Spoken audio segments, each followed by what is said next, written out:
बड़ी खबर आपको यह बता दें कि आज शाम शरद पवार के घर विपक्ष के इंडिया गठबंधन की बैठक होने वाली है और इसी बैठक को लेकर एबीपी न्यूज के पास इस वक्त एक बड़ी खबर है। सूत्रों के मुताबिक आज की बैठक में सीट शेयरिंग पर चर्चा नहीं होगी। देखिए, आज संसद के विशेष सत्र को लेकर रणनीति पर चर्चा संभव। गठबंधन के आगे के कार्यक्रमों को लेकर भी बैठक में बात होगी।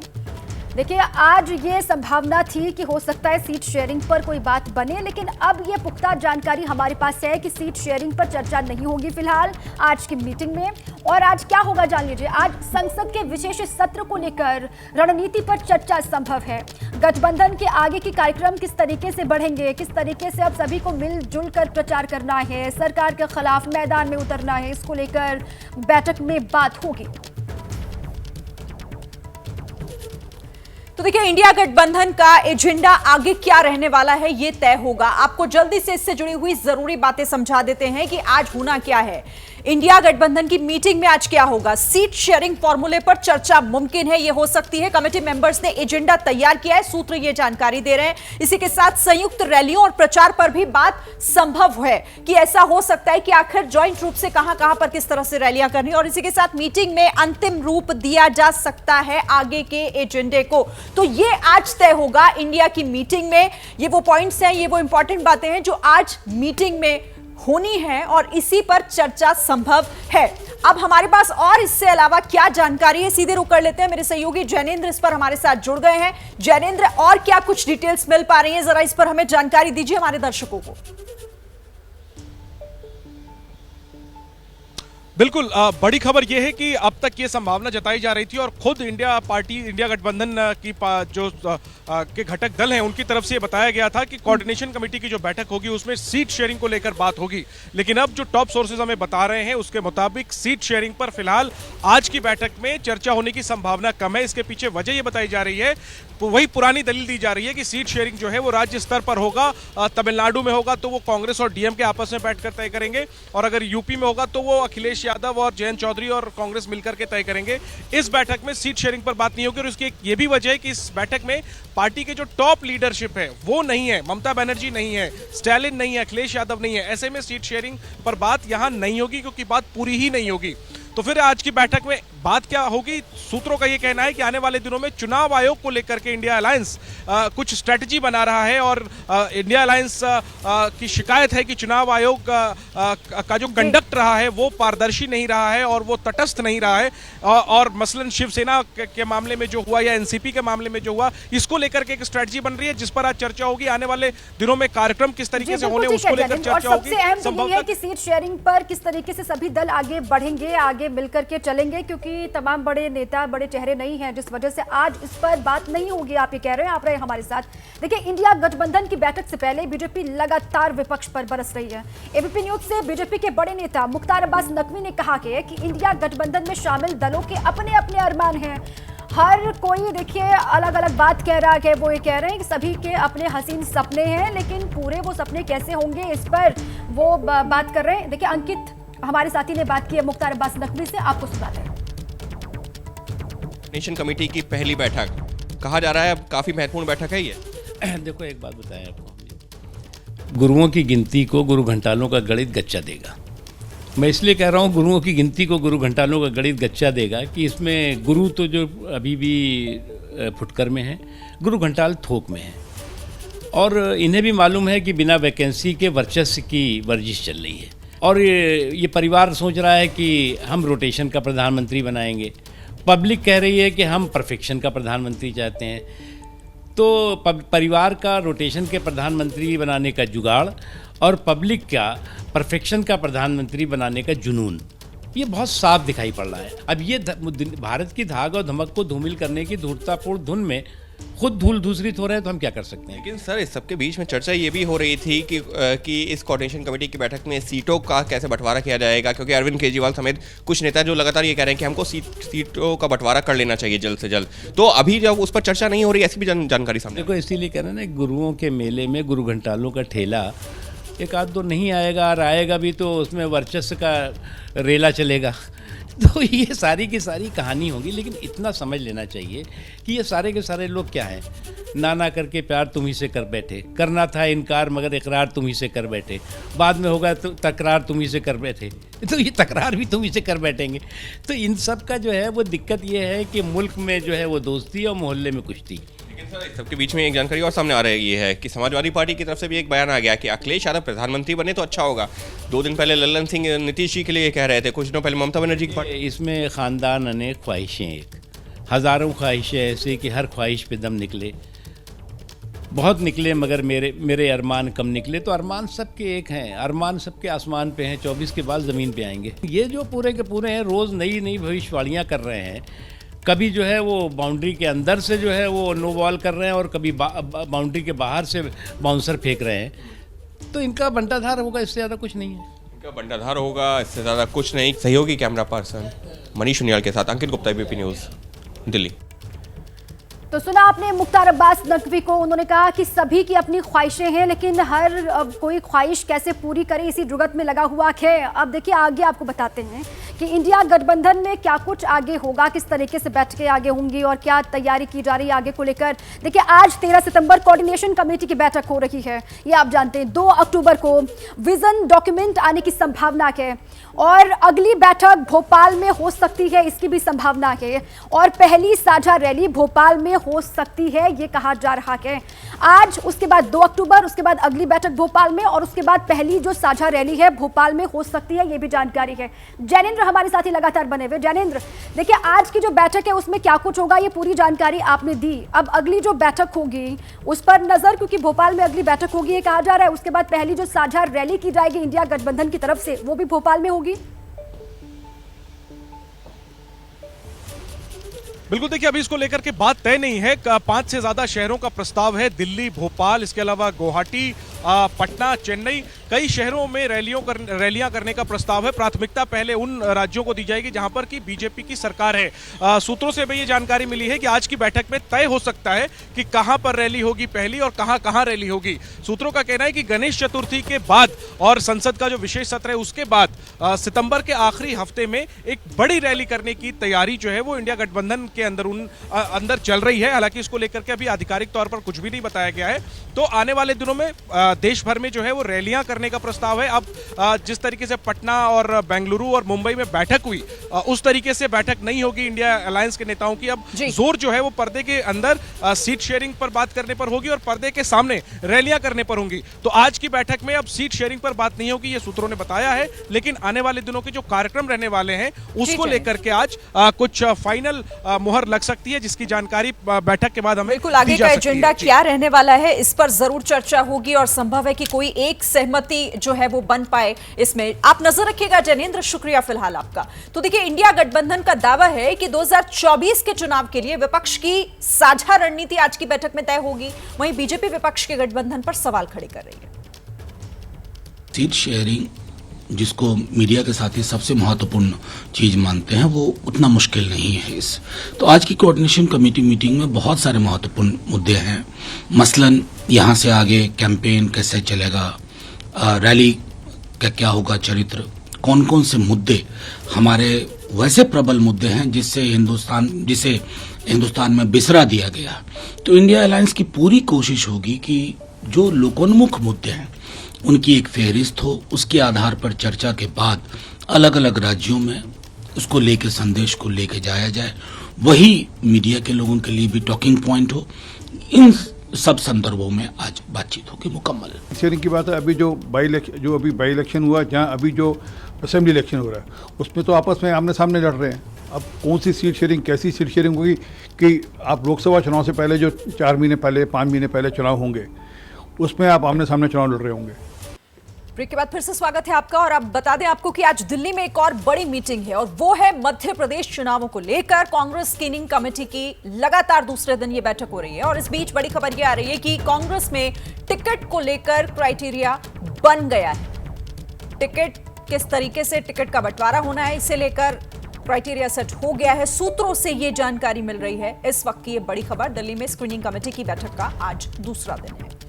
देखिए, टिकट देने का आधार क्या होगा, इसको लेकर कहा जा रहा है कि सहमति बन गई है, बात इसको लेकर बन गई है। सूत्र ये बड़ी जानकारी दे रहे हैं। बड़ी खबर, एमपी चुनाव को लेकर पूरी तैयारी कांग्रेस पार्टी किस तरीके से कर रही है। मध्य प्रदेश चुनाव को लेकर कांग्रेस स्क्रीनिंग कमेटी की लगातार ये दूसरे दिन की मीटिंग, और इस बड़ी खबर को आप जान लीजिए कि कांग्रेस में टिकट को लेकर क्राइटेरिया बन गया है, ये बात सामने आ रही है।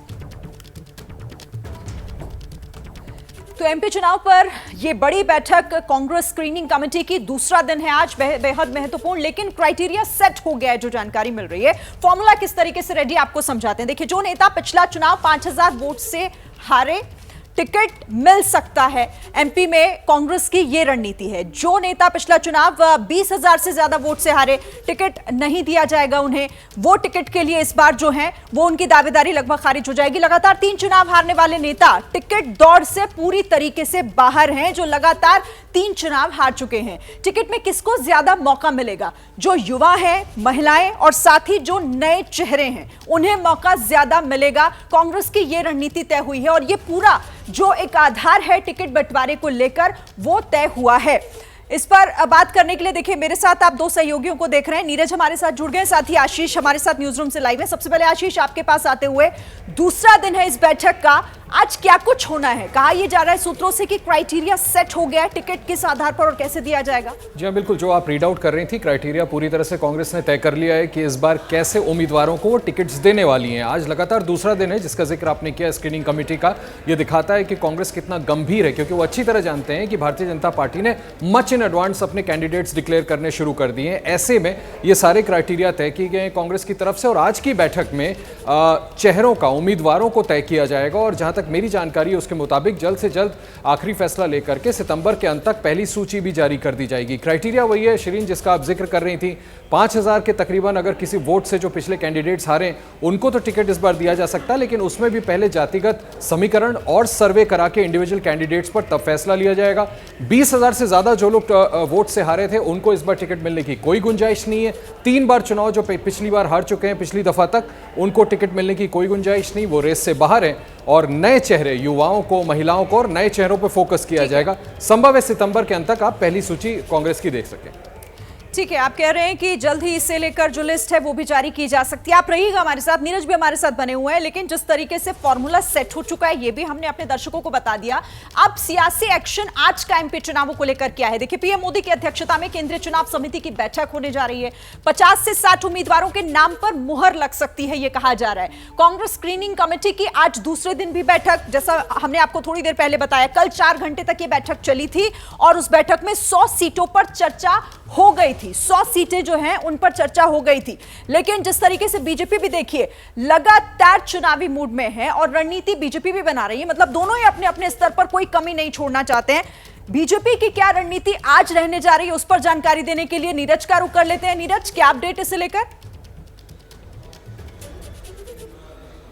देखिए, मैं आपको बता दूं कि भारतीय जनता पार्टी की चुनावी तैयारियां भी बहुत तेजी से आगे बढ़ रही हैं। आज मध्य प्रदेश और छत्तीसगढ़ को लेकर केंद्रीय चुनाव समिति की बैठक है। मैं जहां पे हूं, ये भारतीय जनता पार्टी का राष्ट्रीय कार्यालय है। तैयारी पूरी हो चुकी है। शाम को करीब 6:30 और 7 के बीच में प्रधानमंत्री पहुंचेंगे, लेकिन ठीक उससे पहले भाजपा के अध्यक्ष और जो दूसरे नेता हैं, जो केंद्रीय चुनाव समिति के सदस्य हैं, वो सारे के सारे पहुँच जाएंगे। छत्तीसगढ़ और मध्य प्रदेश दोनों राज्यों की, छत्तीसगढ़ करीब 35 सीटें हैं और मध्य प्रदेश करीब 50 ऐसी सीटें हैं जो बी कैटेगरी की सीटें हैं। उनको लेकर आज यहाँ पर निर्णय होगा। ये बी कैटेगरी की वो सीटें हैं जिन सीटों पर भारतीय जनता पार्टी पिछला चुनाव हार गई थी, और संभावना ये है कि इस चुनाव में अगर पहले कैंडिडेट दे दिए जाएंगे तो चुनाव भारतीय जनता पार्टी जीत सकती है। इसीलिए भारतीय जनता पार्टी ने नई रणनीति अपनाई है कि जिन सीटों पर वो बहुत कमजोर थे उन सीटों पर वो पहले ही कैंडिडेट दे रहे हैं, और यही कारण है कि एक सूची वो पहले ही जारी कर चुके हैं और वो सूची करीब 15 दिन पहले जारी हुई थी, और दूसरी सूची पर आज निर्णय होना है, जो माना जा रहा है आज की बैठक के बाद देर रात या कल तक दूसरी सूची भी पार्टियों की यह है कि उसको टिकट दिया जाए जो जिताऊ कैंडिडेट साबित हो। अब आगे बढ़ते हैं। इंडिया गठबंधन मोदी से मुकाबले के लिए ताल ठोक रहा है, लेकिन लगातार गठबंधन में गांठ दिखाई दे रही है। बड़ी खबर यह है कि हरियाणा के पूर्व मुख्यमंत्री और कांग्रेस के बड़े नेता भूपेंद्र सिंह हुड्डा ने कहा है कि कांग्रेस हरियाणा की सभी 10 लोकसभा सीटों पर चुनाव लड़ेगी। ये बड़ी खबर है इस वक्त। तो इंडिया गठबंधन में कई गांठें पड़ती हुई दिखाई दे रही हैं। बड़ी खबर हरियाणा के पूर्व मुख्यमंत्री और कांग्रेस के बड़े नेता भूपेंद्र सिंह हुड्डा से जुड़ी हुई, जिन्होंने कहा है कि कांग्रेस हरियाणा की सभी 10 लोकसभा सीटों पर चुनाव लड़ेगी। तो सीट शेयरिंग को लेकर देखिए पहले से एक ऐसा घमासान नजर आ रहा है। इंडिया गठबंधन विपक्षी मोर्चा जो बीजेपी के खिलाफ खड़ा हुआ दिखाई दे रहा है और बार बार एकजुट होने की बात कहता है। अब पूर्व सीएम भूपेंद्र सिंह हुड्डा का यह बड़ा दावा इसी बीच। हरियाणा में तो कांग्रेस पार्टी स्वयं में सक्षम है। आप रिजल्ट देखो, पिछले 19 के रिजल्ट देखो, बीजेपी के 10 के 10 MP हैं, लेकिन सेकंड नंबर पे तो सब जगह कांग्रेस ही रही है। वो बात आपकी ठीक है सर, लेकिन सर अलायंस होगा तो सीट शेयरिंग भी करनी पड़ती है, होगी सर, तैयार है अगर आम जिसका जो होगा। यहाँ आम आदमी पार्टी का तो अभी आदमपुर में लड़ी थी, आदमपुर आम आदमी जमानत भी नहीं बची। सीट का क्लेम करने का भी आधार होना चाहिए। खैर वो बाद की बातें हैं, लेकिन शुरुआत अच्छी है। सवाल इस बात का नहीं है उनको परहेज है नहीं, किसको परहेज है। जहाँ तक हरियाणा का सवाल है, कांग्रेस स्वयं में सक्षम है। तो सुना आपने, हरियाणा के पूर्व मुख्यमंत्री हैं और कांग्रेस के बड़े नेता हैं भूपेंद्र सिंह हुड्डा। वो कह रहे हैं कि 10 की 10 लोकसभा सीटों पर चुनाव लड़ेगी अकेले ही कांग्रेस हरियाणा में। असीम बस्सी हमारे साथी जुट चुके हैं, सीधे उन्हीं का रुख कर लेते हैं। असीम, देखिए सीट शेयरिंग पर बात कैसे बनेगी, कब बनेगी, कहां बनेगी, इसको लेकर बहुत सारे सवाल। लेकिन भूपेंद्र सिंह हुड्डा ने जो कहा है कि 10 लोकसभा सीटों पर अकेले ही कांग्रेस चुनाव लड़ने वाली है, वहां पर अब ये क्या दिखाता है, इसके माने क्या है, जरा बताइए। देखो, कैटेगोरिकली ये लग रहा है कि इस पूरे इशू को लेकर अभी तक तो वर्टिकल डिवीजन है। इंडिया अलायंस ठीक है, जोर शोर से लोग मिलते हैं, मीटिंगें होती हैं, नेता मिलते हैं, आगे सीट शेयरिंग का बनता है, लेकिन अभी जो संकेत आ रहे हैं वही है कि अलायंस को लेकर जो वर्टिकल डिवीजन है वो शुरू हो गया है। ये पंजाब हरियाणा में तो आज हुआ कि भूपेंद्र सिंह हुड्डा ने कह दिया कि सभी 10 सीटें लड़ेंगे, लेकिन पंजाब में मैं बता दूं इससे पहले ही हो चुका है। राजा वड़िंग जो पंजाब कांग्रेस के प्रधान थे उन्होंने बोल दिया था, LOP प्रताप बाजवा ने बोल दिया, और यहाँ तक कि जो आम आदमी पार्टी के मिनिस्टर भी कह चुके हैं हम 13 सीटें लड़ेंगे पंजाब में। और अब हरियाणा में शुरू हो गया कि कांग्रेस ने कह दिया हम 10 की 10 लड़ेंगे। सो इससे पूरा ये अनुमान लगाया जा सकता है कि ये एक पेज पे नहीं है। चाहे मीटिंगें हो रही हैं, लेकिन दिल्ली में मीटिंग हो रही है, बेंगलुरु में मीटिंग हो रही है या बॉम्बे में हो रही है, लेकिन नीचे जो है वो एक पेज पे सिचुएशन अभी नहीं है। जैसे चुनाव नज़दीक आएंगे, मुझे लगता है ये जो चीज़ें हैं और ख़राब हो सकती हैं अगर इनको अभी हैंडल नहीं किया गया पूरे अलायंस की तरफ से। जाहिर है, क्योंकि मंच पर जब होते हैं उस इंडिया गठबंधन के मंच पर, तब सब एक दिशा में बात करते हुए दिखाई देते हैं, लेकिन जब जमीन पर बात होती है तो सबका रुख अलग हो जाता है। और इसीलिए सवाल बार बार खड़े होते हैं कि क्या गठबंधन में जो गांठ है वो पड़ी हुई है और फिर आखिर इसको लेकर कैसे जो है वो चीजें क्लियर होंगी आगे। असीम आप रहिए हमारे साथ, इस पर आगे बात होगी। देखिए, कांग्रेस हरियाणा में अकेले चुनाव लड़ने की बात कर रही है, तो कल आम आदमी पार्टी ने कहा था कि हरियाणा में विधानसभा चुनाव अकेले लड़ेंगे क्योंकि गठबंधन लोकसभा चुनावों को लेकर हुआ है। हरियाणा में बहुत ज्यादा एनर्जी है और जनता बदलाव के लिए बहुत ज्यादा उत्सुक है, तो अच्छा करेंगे हरियाणा में भी। विधानसभा चुनाव निश्चित रूप से सभी सीटों पे लड़ेंगे, अच्छे से लड़ेंगे, अकेले लड़ेंगे। जो लोकसभा के चुनाव है उसके लिए इंडिया की जो पार्टनरशिप हुई है उसकी अगली मीटिंग है। और देखिए, सभी की अपनी अपनी बातें हैं। कांग्रेस ने क्या कहा उससे पहले आपने सुना भूपेंद्र सिंह हुड्डा को, और कल आम आदमी पार्टी ने कहा था कि हरियाणा में विधानसभा चुनाव अकेले ही लड़ेंगे क्योंकि गठबंधन लोकसभा चुनाव को लेकर हुआ है।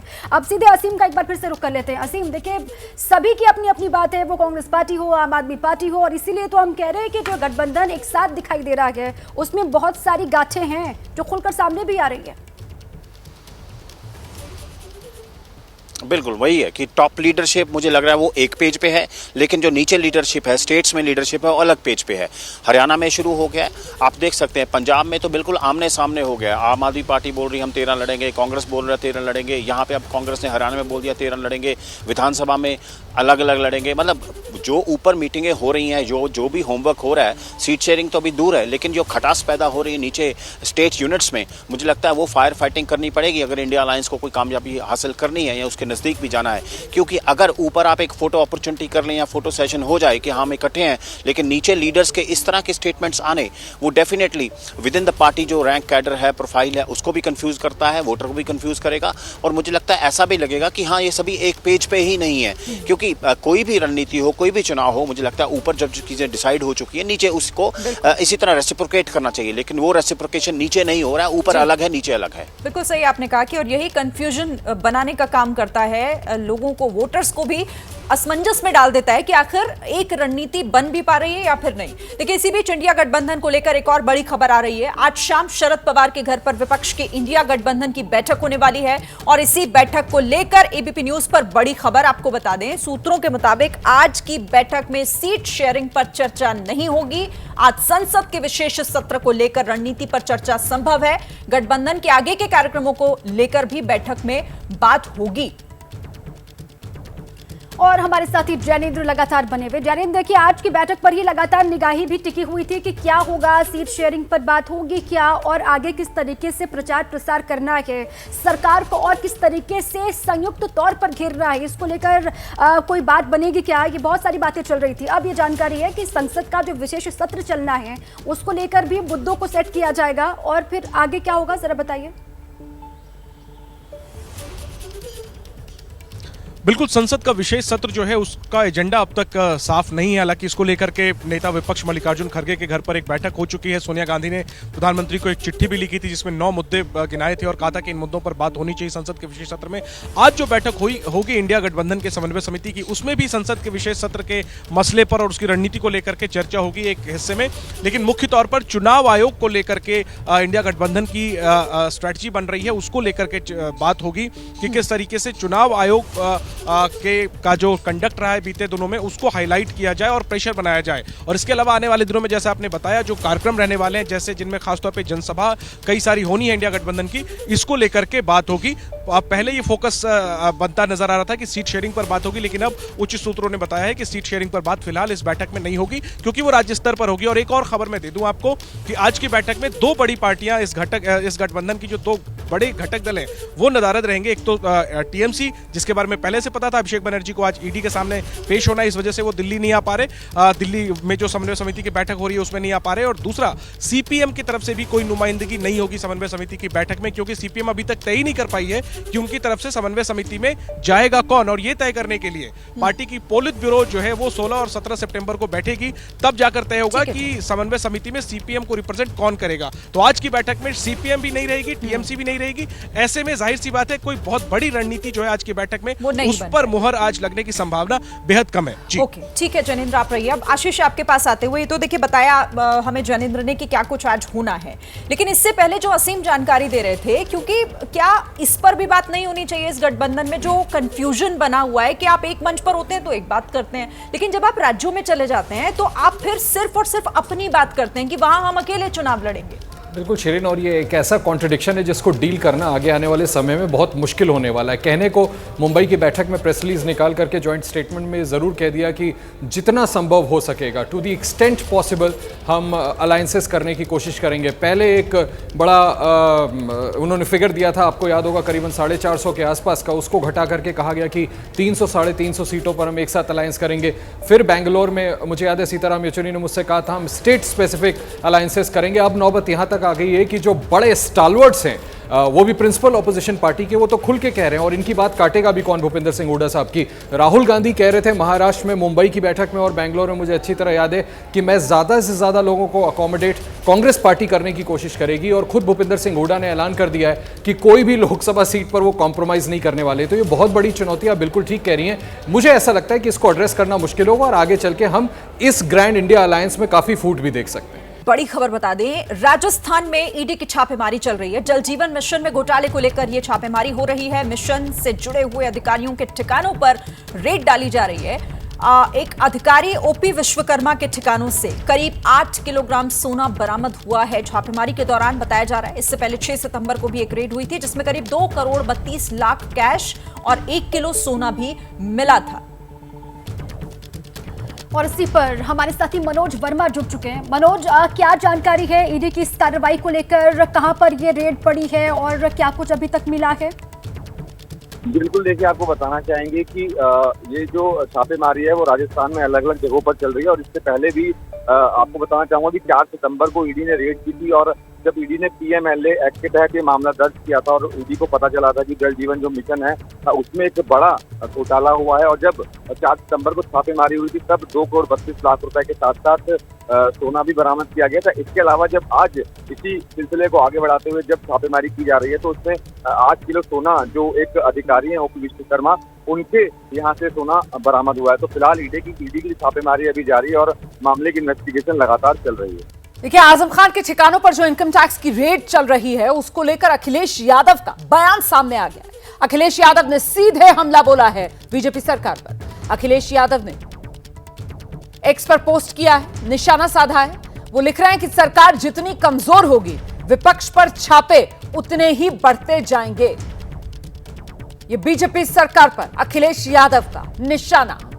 आजम खान के ठिकानों पर जिस तरीके का एक्शन, इनकम टैक्स की तरफ से रेड, 30 से ज्यादा ठिकाने बताए जा रहे हैं देश भर में, उत्तर प्रदेश से लेकर मध्य प्रदेश तक, जहां पर इनकम टैक्स का यह एक्शन देखने के लिए मिल रहा है। और इसी पर अखिलेश यादव ने यह पलटवार करते हुए कटघरे में सरकार को खड़ा किया है कि सरकार जितनी कमजोर होगी विपक्ष पर छापे उतने बढ़ते जाएंगे।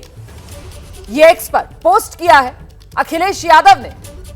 आजम खान के समर्थन में अखिलेश यादव का यह पोस्ट, निशाने पर बीजेपी सरकार को अखिलेश यादव ले रहे हैं। आपको बता दें, सिर्फ रामपुर की ही अगर बात की जाए तो 4 ठिकानों पर रामपुर में इस वक्त इनकम टैक्स का एक्शन देखा जा रहा है, जिसमें आजम खान के घर से लेकर यूनिवर्सिटी से लेकर उनके रिजॉर्ट तक इनकम टैक्स कर्मचारी इस वक्त मौजूद हैं और वहां पर रेड चल रही है। आगे बढ़ेंगे, बात राम मंदिर की प्राण प्रतिष्ठा से जुड़ी हुई एक बड़ी खबर की। जानकारी मिल रही है कि अयोध्या में श्री राम जन्मभूमि परिसर में जब खुदाई हुई तो उस दौरान प्राचीन मंदिर के अवशेष मिले, जिनकी तस्वीरें जारी की गई हैं। ये जो तस्वीर है इसमें कई मूर्तियां हैं, स्तंभ हैं। ये देख रहे हैं आप वही तस्वीर। श्री राम जन्मभूमि तीर्थ क्षेत्र के महासचिव चंपत राय की तरफ से ये तस्वीर जारी की गई है। तो जब मंदिर निर्माण के लिए खुदाई का काम चल रहा था उस दौरान ये अवशेष जो मिले खुदाई में, और उन्हीं को यहां इस तस्वीर में संजोया गया है। तस्वीर आपके सामने है, इसमें मूर्तियां हैं, स्तंभ हैं जो खुदाई के दौरान मिले।